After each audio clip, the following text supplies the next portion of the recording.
সুস্থ স্বাভাবিক জীবনযাপনে স্বাস্থ্যকর খাবারের পাশাপাশি ব্যক্তিগত পরিচ্ছন্নতা অত্যন্ত গুরুত্বপূর্ণ।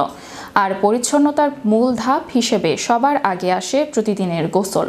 তবে অনেকেই অজান্তে গোসলের সময় একটি গুরুতর ভুল করেন। অধিকাংশ পরিবারের সদস্যরাই গোসলে একটি সাবান ভাগাভাগি করে ব্যবহার করেন, যা মারাত্মক স্বাস্থ্য ঝুঁকি বাড়াতে পারে। বিস্তারিত থাকছে টেক্সট রিপোর্টে। গোসল আমাদের দৈনন্দিন পরিচ্ছন্নতার সবচেয়ে সাধারণ অভ্যাস, তবু এতে অজান্তেই আমরা ভুল করি, যা বড় ধরনের স্বাস্থ্য ঝুঁকি তৈরি করতে পারে। বিশেষজ্ঞরা সতর্ক করেছেন, প্রায় ক্ষেত্রেই পরিবারের সকলে একই সাবান ভাগাভাগি করে ব্যবহার করেন। এই প্রবণতা ত্বক ও ব্যাকটেরিয়াজনিত সংক্রমণ ছড়িয়ে দিতে পারে। সম্প্রতি একটি প্রতিবেদনে বিশেষজ্ঞরা এ বিষয়ে সতর্ক করে জানিয়েছে বিভিন্ন ঝুঁকির কথা। ভারতীয় একটি সংবাদ মাধ্যমে প্রকাশিত প্রতিবেদনে বলা হয়েছে, একই সাবান ব্যবহার করলে কোলি, সালমোনেলা ও সিগেলার মতো ব্যাকটেরিয়া ছড়ানোর সম্ভাবনা তৈরি হয়। এতে পরিবারের এক সদস্যের সংক্রমণ অন্যদের মধ্যেও ছড়িয়ে পড়তে পারে।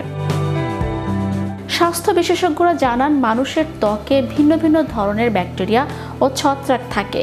একই সাবান ব্যবহার করলে এসব জীবাণু সহজেই এক ব্যক্তি থেকে আরেকজনের মধ্যে সংক্রমিত হতে পারে।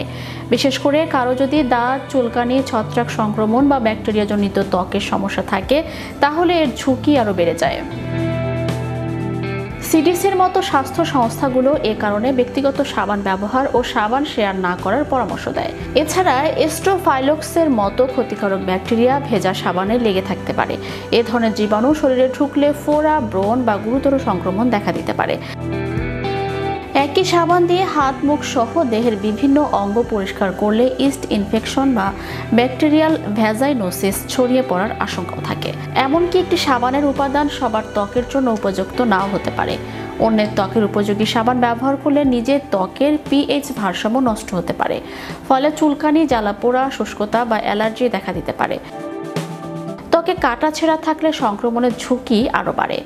এই পরিস্থিতিতে প্রতিটি ব্যক্তির আলাদা সাবান ব্যবহার করাই সবচেয়ে নিরাপদ।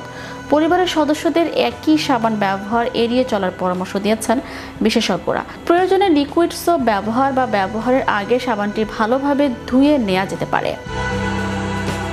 Channel Europe news desk.